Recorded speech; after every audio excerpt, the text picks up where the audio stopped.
I had posted a few times before on Reddit about my fiance and I, about my not wanting kids, our engagement, the love we have for each other.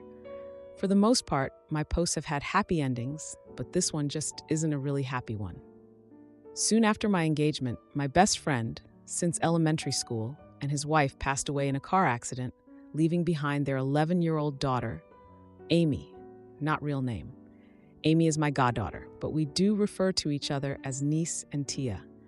I've been there for her whole life, and she has always been one of my favorite people and still is. It's been a really hard several months since the accident, and everyone is having a tough time. I have spent most of my life with my best friend in it than without him. Our parents are best friends, due to us being friends at first. I refer to his mom as Mama, his last name, and Dad as Papa, his last name, and he did the same with my parents. My siblings were his siblings. He was an only child. We went to events/concerts together a lot, so multiple times since he passed, I've subconsciously bought him a ticket, forgetting that he wouldn't be able to use it. I introduced him to his wife in high school. We were the only two openly nerdy cheerleaders at our school. They got pregnant young, and I was there to help, and I even went so far as to stop eating foods she couldn't eat because I could tell being pregnant was not fun for her. I was at the hospital because she was scared and asked me to be close by. I was the first non-blood family member to see Amy. I say all this because him and his family are indeed my family. So them passing was a huge hit for everyone, especially for Amy. Now, the month when it happened, Amy went to stay with her grandparents. Luckily, we all stay in the same big city, so the farthest any one of the family is from the other is an hour at most, and that's mainly due to traffic. The issue, though, is that her grandparents are much older, 70s, compared to my parents, 50s, so while they do very much love her, they are already at that point where they themselves need help.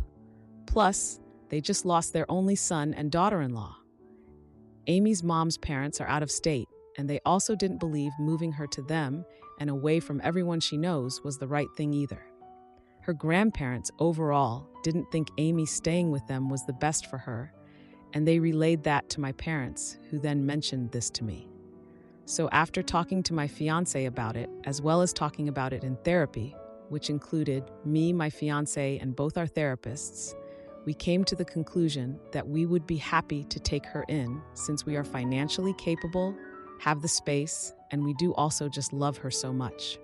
Before the accident, she was realistically at our house at least 3 times a week. She is the reason why I even have an art room, since it was an activity we always did together.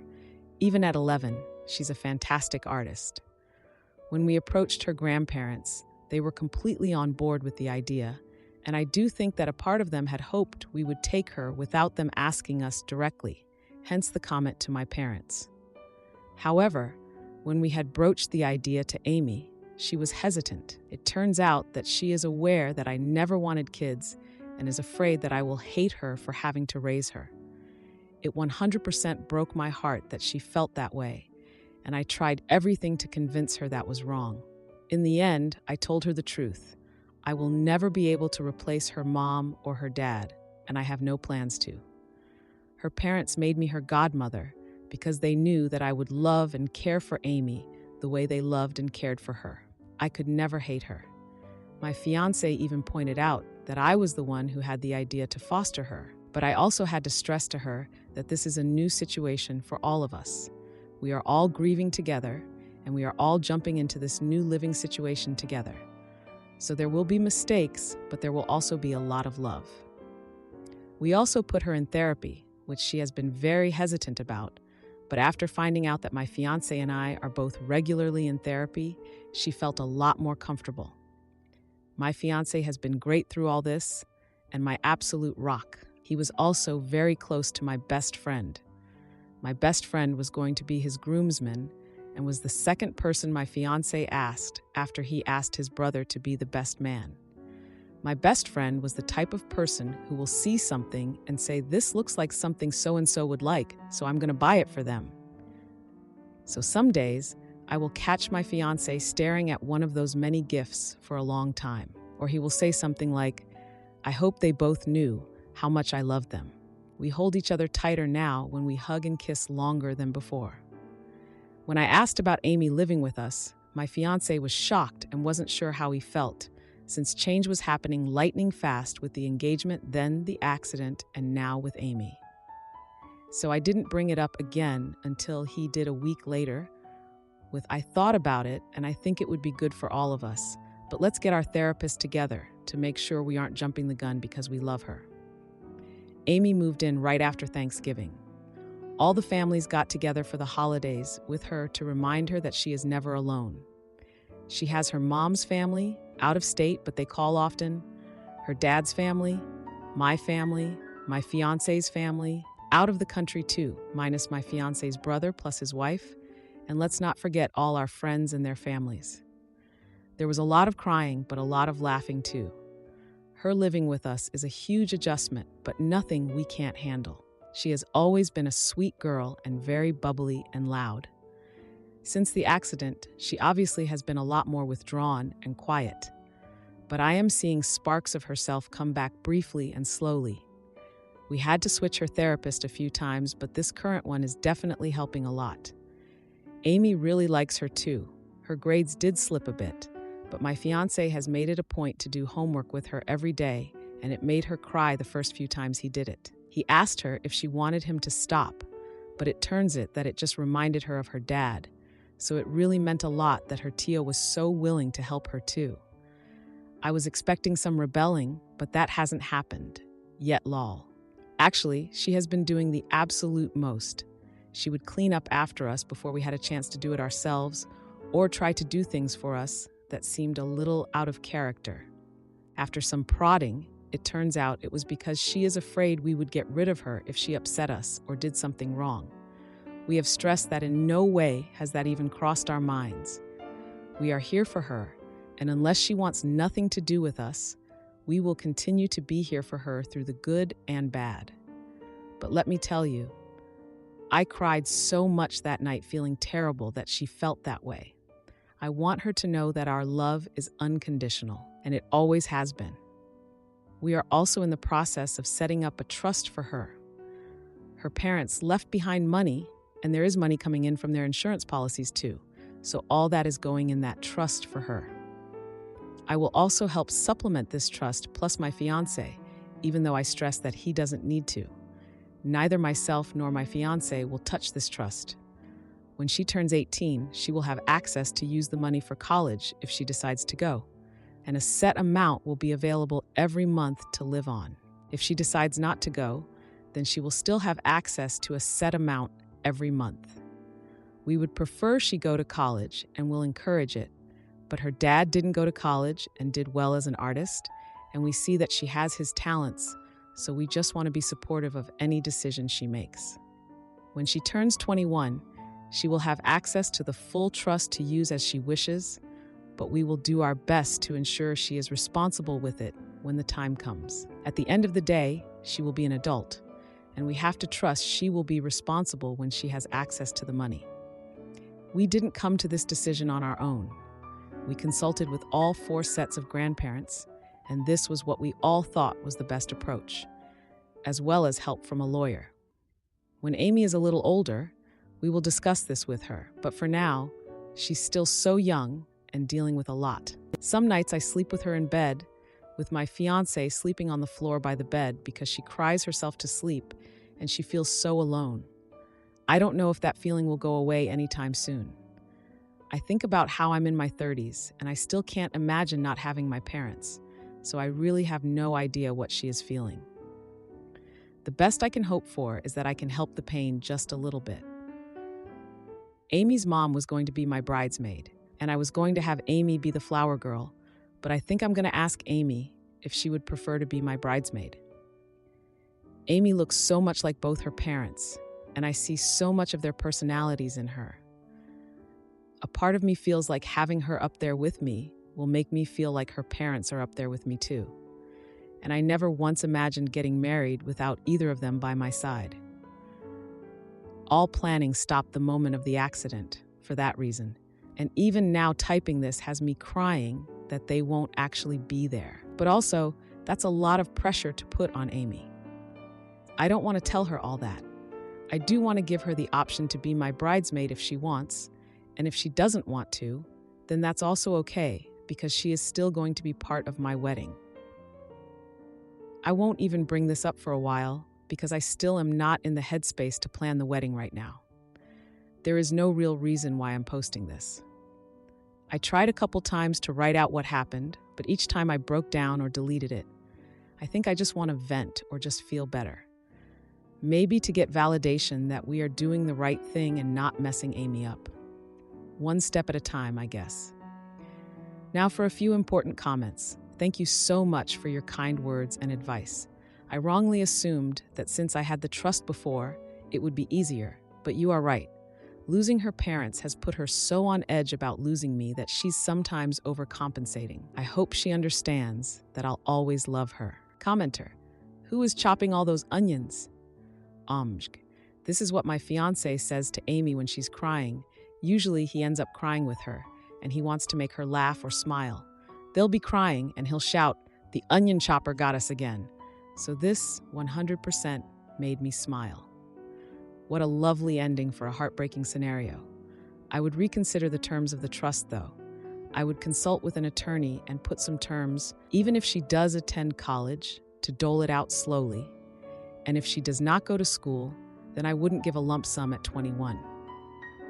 We are still working out the trust with a lawyer and financial planner/tax guy. But since this is her money, we can only help and advise her on how to use it. Her parents didn't have a will in place because I'm sure they didn't think they needed to.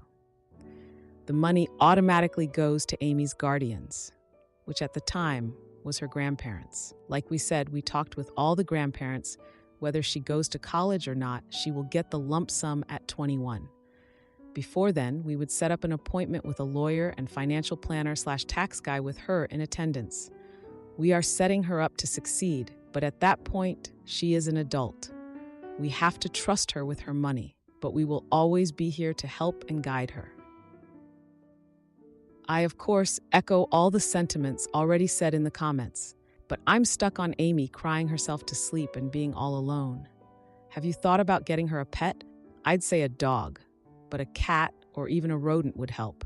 They give kids someone to talk to, someone to look after, instead of being the kid who needs to be looked after, and they teach responsibility. Could be just what she needs, something to snuggle at night and something to love unconditionally. It's like you were reading my mind. We were thinking about getting her a rabbit because her parents' nickname for her was Bunny. I grew up with a rabbit, so I understand the pros and cons. Plus, Amy is so tender in the way she approaches all animals, so I know she won't be rough with a bunny. Also, our state just has an overwhelming number of rabbits, and most get euthanized due to the shelters being overpopulated, so I feel like rabbits need a lot more love than they get. Anyways, my fiancé and I have been toying with this idea, and I feel like your comment is a sign. Thank you for all the advice. We are in the process of legal guardianship already, with the help of the grandparents. Adoption is something that we don't want to push or force until she feels ready. Or if it is even something she wants, we don't want too many changes to be thrown at her because there have been so many in such a short period of time. So we will try to keep everything the same, including her pediatrician. We already have pictures of her and her family up too. I have a wall full of pictures of family and friends, and Amy's dad and mom are frequent and permanent fixtures on that wall.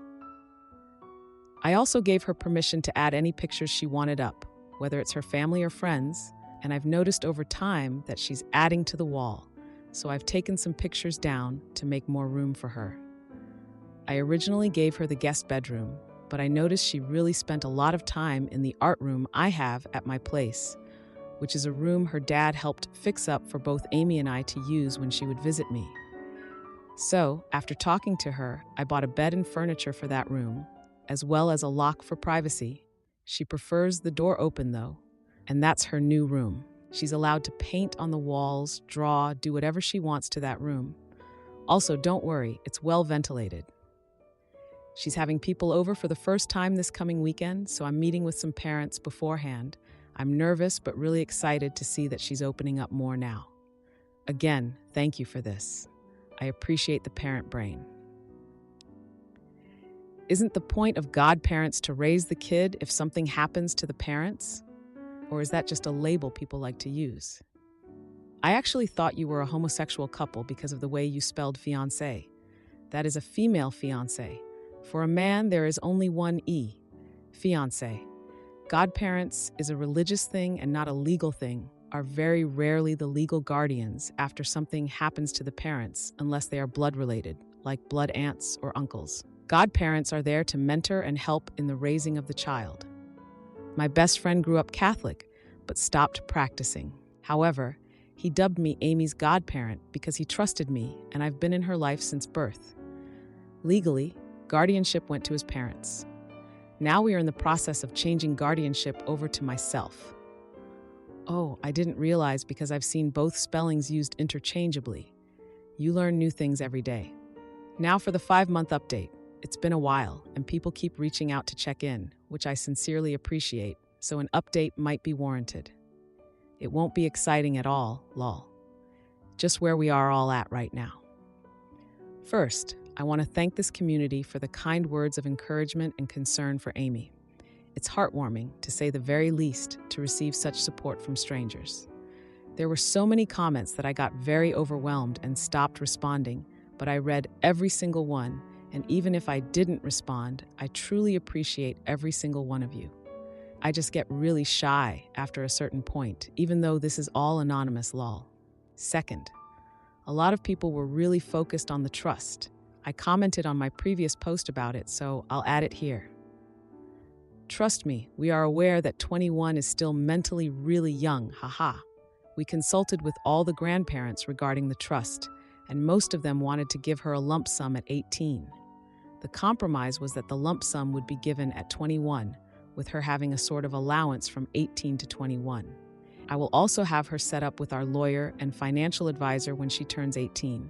Plus myself plus fiancé will always do our best to guide her, but she will be an adult at that point. So all we can do is give her all the tools to help make the best decisions for herself when the time comes. We can always change the rules of the trust if need be, but that is something that will be decided as a family. Right now, we are happy with where we landed. Now on to the update. David is my husband now. One night, we were talking, and we just didn't feel comfortable having the wedding this year, but we also didn't want to wait to be married. Life is short, so we went to the courthouse with Amy to make it official. We will be having the wedding next year to make it official. Official, LOL. We are all still in therapy, both individual and family. We are also in a support group for children who have lost parents, and Amy seems to be doing really well, and Amy is now 12. It was her first birthday without her parents, so I wish I could say it was an extremely happy occasion. This year has been a lot of firsts without them, and we will continue to have a lot of firsts without them. But she swears that despite crying a lot of the day, understandably, she wouldn't have been able to plan the day better herself. So a bittersweet success. Special mention, Amy has a best friend of 5-6 years, Monica, who I've known since she was 7. Monica is lovely. She's a bit sarcastic, which I find hilarious, and is a kind soul. According to Amy, she tried to distance herself from Monica because she felt like she was too sad to be around and didn't want to be a burden.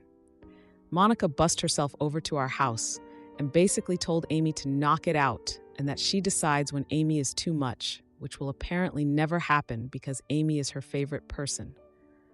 I was always Team Monica, but that day solidified the fact that I would ride at dawn for her. We ended up getting Amy 2 rabbits as well. Why rabbits, you ask?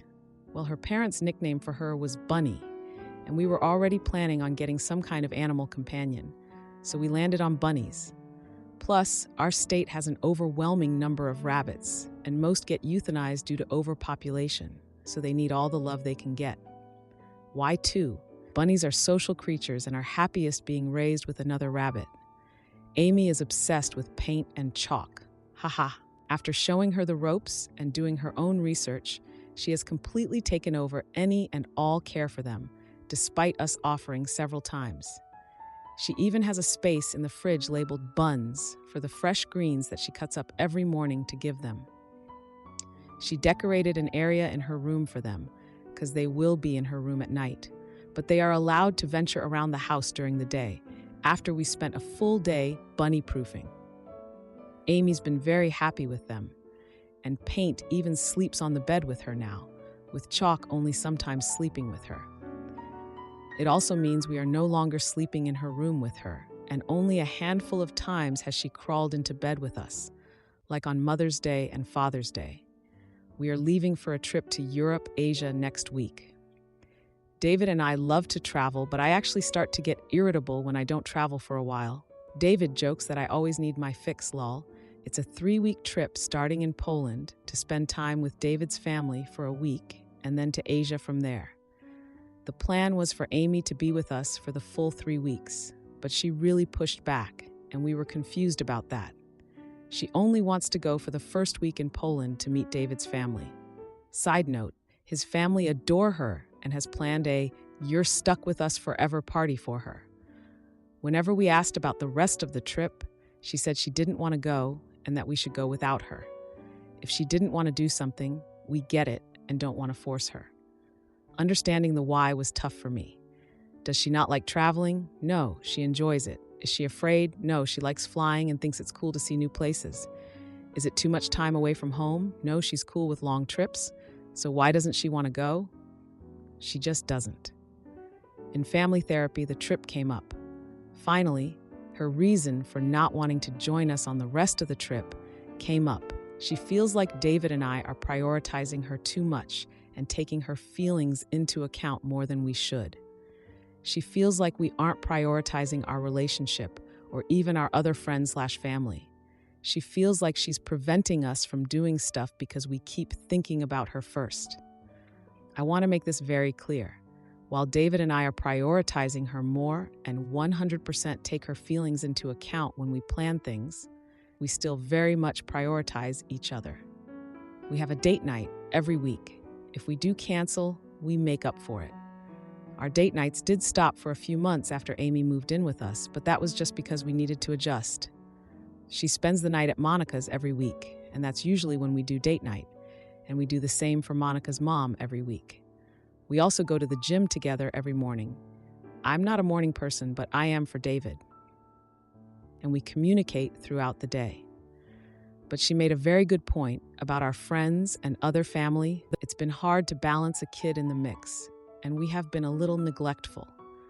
Sure, our closest friends/family usually just come over to our house and aren't shy about being themselves around Amy, but there are events that we have missed by prioritizing Amy. I'm not saying that we made the wrong choice, but she highlighted that we need to start taking care of our other relationships now that she feels safer with us. Amy really is the greatest kid. Even though it hasn't been a full year since they have passed, she has changed so much. I wish she didn't have to grow up as fast as she did, and I hope we can preserve some of her childhood, but I know her parents would be so proud of her. I'm so damn proud of her. We tell her all the time, but I really don't think she grasps just how proud we all are of her. Anyways, haha, we still stressed. We would love to have her on the trip with us, but she said we should have that time for ourselves. So we decided to leave this trip as is. My parents will come with us for that first week in Poland, and they will fly back home with Amy, with her floating between all the grandparents while David and I are traveling. We will video call her every day to check in. We are already making more of an effort with our friends and family. Amy is also spending more nights with her many, many grandparents, which she has been loving because I'm really lucky that I have 4 nanas and 4 papas. David is absolutely ending the life of the parent role too. He has been more hands-on with Amy's schooling. He's the one who has been handling teacher, school stuff, and pickups. I do drop-offs. He has the contact information and has made better connections with the other parents of all the kids in her class, plus all her friends' parents. He's been joking about joining the school's version of the PTA, but I don't think he's joking, lol. He's definitely the extrovert of the two of us. So it isn't surprising. I could probably go on for pages and pages about David just being the absolute best, but I already feel like this update is super long, haha. I don't know how I would have done any of this without his love and support. While neither one of us is perfect, we are perfect for each other. It's honestly crazy to me that I can still love him more and more each day. Like, how is that actually even physically possible to love someone this much? Is this even healthy? I digress, lol. I think I'm doing okay. Just like Amy is dealing with a lot of firsts without her parents, so am I. At first, I didn't think it was fair for me to even grieve, since Amy's situation is just on a whole other level than my own. But my therapist had to remind me not to compare my grief with hers because it is just different. I sometimes imagine what my conversation with Leo would have been like if I told him I'm adopting this 11, 12-year-old girl because her parents were my closest friends. He always understood why I didn't want kids, and he was so supportive about it when others disregarded my feelings. I wonder if he would have talked me out of it or if he would have encouraged me to do it. He 100% would have been part of the village of people supporting me, whether he agreed with my decision or not. I just wish I knew what his thoughts would be about this whole thing.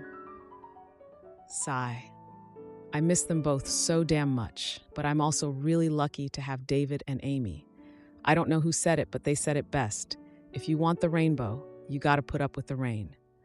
We are okay, just taking every day one step at a time. We truly appreciate all the support and love. Or am I the idiot for calling out my doctor for publishing my private therapy sessions without consent? I saw this doctor for 3 years for mental health concerns.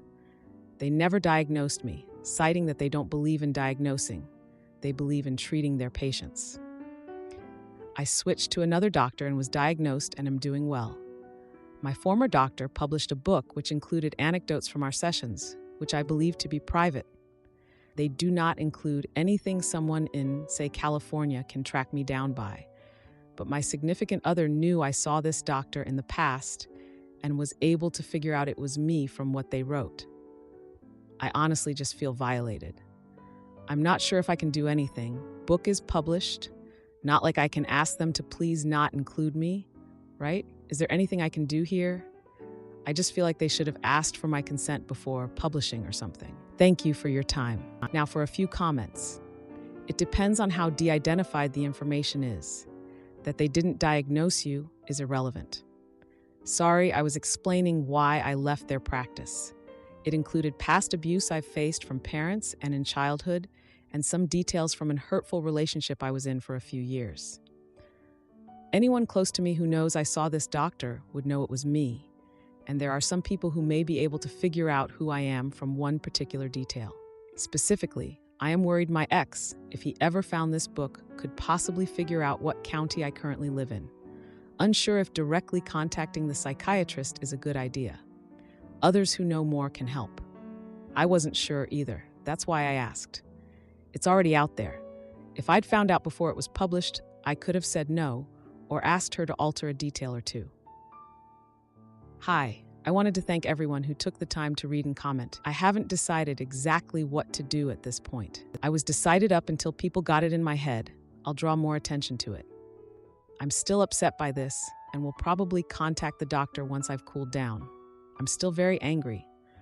My partner now knows a type of abuse I was subject to that I wasn't ready to tell them yet. Thank you for anyone who took the time to give advice. Reading it makes me feel a lot better. I thought I was overreacting, and this has been very validating. How would you know the doctor didn't have a diagnosis if they were keeping it a secret from the patient? Hi, she did diagnose me.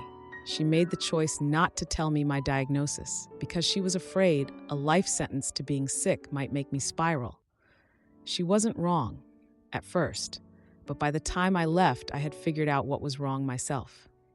I harbor some resentment there, but it doesn't seem relevant to the book situation, other than explaining why I chose to leave the practice, since she was otherwise very helpful. That being said, I'm choosing to reply to this comment to publicly announce it should not have been my doctor's choice. I asked her multiple times. Since learning what I have and understanding my symptoms, I have improved vastly. I know what to look for, and I understand that I'm not just a colossal failure. I have a genuine chemical imbalance, and my brain chemistry was probably changed from a young age due to my childhood. In other words, I feel in control now. I feel empowered. Before, I felt completely out of control because I did not understand what was happening to me. I don't hate her, but it was the wrong approach for me, and it's something I get touchy about. Solving the mystery gave me back a life, not the life I expected, but it's still miles better than the hell I was living. Now for the 1-month update, I called the doctor. She said I signed something my very first appointment, giving permission for her to do it. I'm upset by that. Even if I did sign, I spent my first session crying and begging for help so I wouldn't hurt myself. It was the wrong time for me to be agreeing to anything, and frankly, if I'd been in the right state of mind, I'd never have signed it and would have left and found someone new. I didn't ask to see it. I just want to wipe my hands of this. My SO dumped me over something he learned because my baggage was just too much. I just want to move on with my life. Anyone who asks now that it's out there, I'm just saying it's my private business and to drop it. Anyone who doesn't deserve a place in my life anymore. Bumped my therapy up to twice a week for a bit. Thank you to everyone who gave advice. Biggest thing to take away, read everything I sign. This was my own fault. Hello, I'm getting a lot of PMs, so here I am. I'm done. I can't handle anything more. I lost the guy I thought I might marry. He's making my life a living hell, telling all my friends that it was me. People are picking up her book just to gawk at my sordid history. I'm being made fun of that I still wet the bed well into my 20s. I'm done.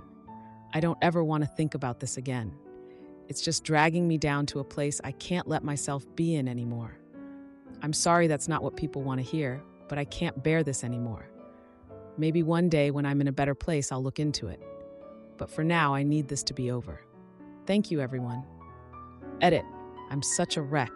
It took me until 1 a.m. to even fully read this thread. I can't handle trying any sort of legal battle right now. I had to get drunk to even call her. But I'm reading everything and saving everything relevant just in case. I'm not saying I'm not going to look into doing anything. I hate what she did. I just can't right now. I'm sorry that's not what I should be doing here.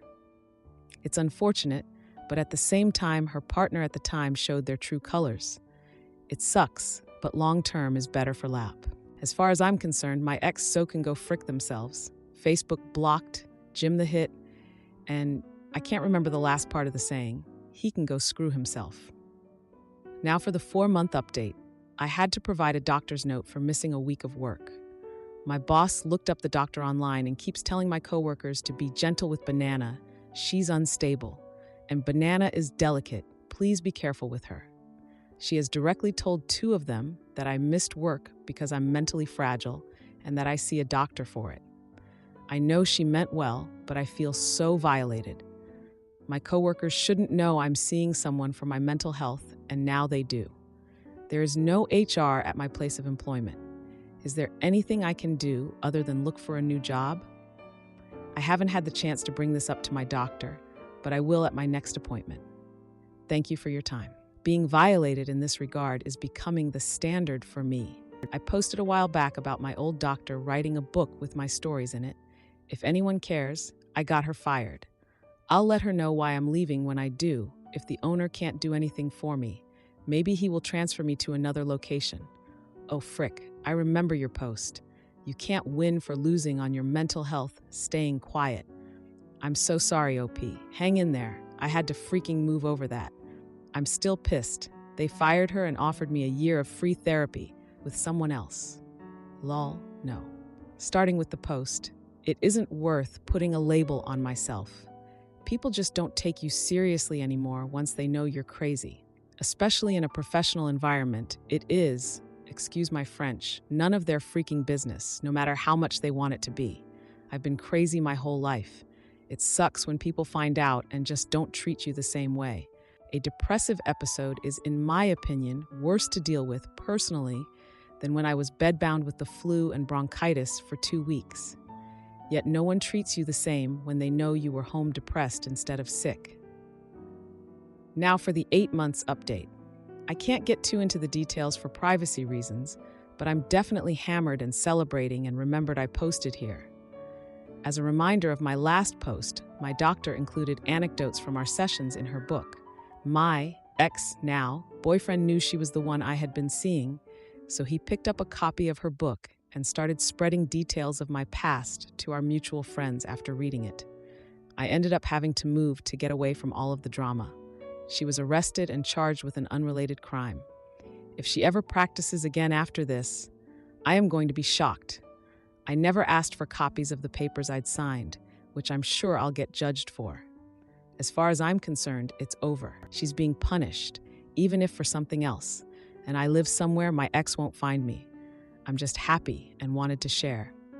I'm sorry if it's against the rules since I don't need legal advice. Am I the idiot for accusing my husband of cheating because of a photo album? My husband, male 40, and I have been together for 17 years, married for almost 15, and we have 5 kids, ranging from a teenager to a toddler. Everything in our relationship is great. He's an amazing husband and father.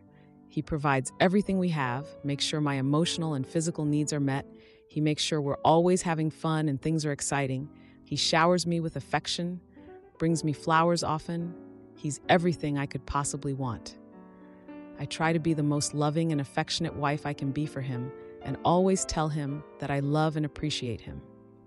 Yesterday morning, I saw 2 texts on my husband's phone from a woman's name I didn't recognize that said, "Come and get it," and "You'll be surprised," with red hearts at the end of both messages. I was too shocked and mentally distraught to say anything and pretended that everything was okay. I couldn't check his phone since he left for work almost immediately after the notifications came.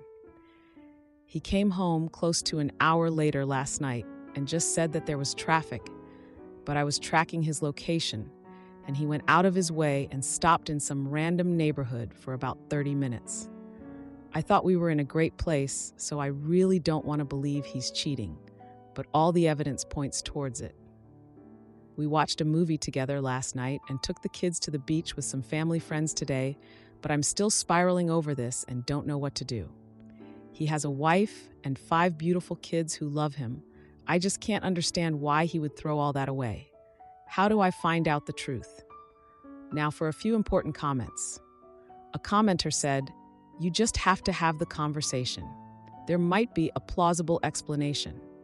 I responded, "I'm terrified of the truth being what I think it is." The commenter replied, "I honestly think the reverse psychology thing is terrible advice. If your husband is innocent and you hit him with, 'I know what you did,' you're just going to implode your marriage and it will be your fault." At this point, 2 text messages are not really much to go on. What if he's arranging something with a coworker or acquaintance that's meant to be a gift or surprise for you? Then you gaslight him with reverse psychology because you think it's cheating? Healthy, open communication is the glue that holds a marriage. If you can't sit him down and say, "Listen, I wasn't snooping, but I happened to see these messages pop on your phone," it's enough to make anyone suspicious, so what's the deal? Then your marriage isn't as strong as you think. Now for the one-day update. Well, this was all a massive waste of time. To clarify, there were no telltale signs of him cheating. He's very emotionally present, and we have an active intimacy life, and he's as loving and affectionate as usual, and he doesn't hide his phone or mysteriously disappear for hours. The thing is, after our youngest was born, I developed an eating disorder, and I gained close to 35 pounds in the following 2 years. And my confidence and self-esteem and our intimacy life was terrible during that time. For about the last year, I joined my husband in his early morning workouts and started watching my diet and cooking healthier for the family, and am down 15 pounds since. My husband was always very reassuring and affectionate, and my confidence has began to return a little, and our intimacy life is infinitely better than those 2 years. But I still feel somewhat insecure, especially since my husband has only gotten fitter and become even more muscular throughout our marriage. To the point, I suck at lying and hiding things from my husband, so I couldn't go with the reverse psychology approach like some people suggested. Last night, after the kids went to bed, I directly told my husband that I saw the messages on his phone and tracked his location to some random neighborhood and demanded to know what was going on. He laughed and thought I was joking, and I quite literally started crying and said that I was serious and I needed the truth. He told me that we had to go outside and he wanted to show me something. He opened the trunk of his car and there was a plastic bag and he told me to open it. It was a photo album consisting of chronological pictures of us and the kids for all 15 years of our marriage, and it was meant to be an anniversary gift for our 15th later this week. The texts were from a female coworker whose husband runs a business making photo albums for special occasions. And my husband had been talking to her about getting a customized photo album made. On Friday night, he went to their place to pick up the album. And as for the red hearts in her messages, my husband showed me his conversation with her, and she ends every single message with a red heart. The specific texts I saw were there, so I knew he hadn't deleted anything. He made jokes about how I ruined his anniversary gift, and we ended up staying up and going through the entire album and talking about old memories, and all I can say is I'm very thankful for my husband in every way. That's the end of that. Now for the top comments. One commenter said, "Moral of the story, don't always listen to us a-holes on here. It worked out fine." Another commenter replied, "Those of us who spend a lot of time in this sub have seen too much. Haha." Then another commenter joked, "You should leave him." "Oh wait, I'm sorry, just a habit." Finally, a commenter added, "Agreed, she should consult a lawyer and leave immediately. Way too many red flags. It's obvious he's gaslighting her. Consult a lawyer, take the kids somewhere safe, and get out." Did I miss anything?